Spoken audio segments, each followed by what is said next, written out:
Ils sont nombreux au son de ma voix ici, qui s'appellent chrétiens, enfants de Dieu, nés de nouveau, mais qui aiment les conflits.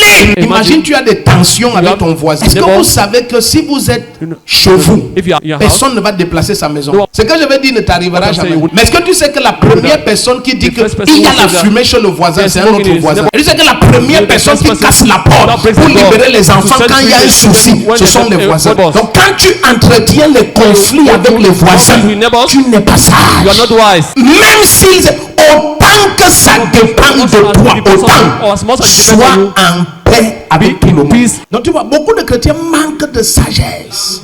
Et le manque de sagesse là, c'est dû à ces trois choses aussi. Il n'y a pas la crainte de Dieu. Il n'y a pas de communion avec le Saint-Esprit. Il n'y a pas de bons enseignements. Et parfois même, la personne n'est même jamais présente aux enseignements. La seule chose qui les intéresse, c'est quand on va prier pour eux. Oh, ce sont les immatures. Tous les immatures croient qu'une prière peut changer leur vie. C'est impossible. C'est ta foi qui change ta vie. La prière est juste le canal par lequel Dieu interfère dans ta vie par le moyen de ta foi. Imagine, on prie pour toi tous les jours, mais tu n'es pas enseigné. Ta foi ne grandit pas. Ton homme intérieur n'est pas bâti.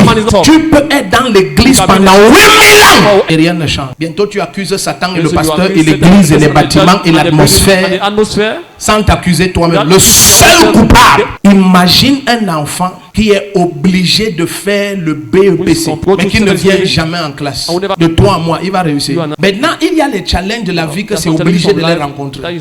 Tu dois prendre des décisions sur ton mariage, sur ton foyer, sur tes études, sur les gens qui vont entrer dans ta vie. En fait, tu prends des décisions cruciales de ta destinée tous les jours.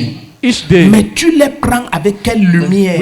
Ces décisions, ce sont des BEPC. Est-ce que tu sais que ces décisions sont cruciales et elles sont des examens, mais qu'on ne les passe avec succès, car la mesure à laquelle on a été illuminé par Jésus dans la parole, c'est la mesure de la lumière de la parole, l'abondance de la parole qui te fait regarder la personne. Tu ne le connais pas, tu ne sais pas, mais tu sais une chose, on n'a rien fait ensemble et tu sais que c'est de la part de Dieu.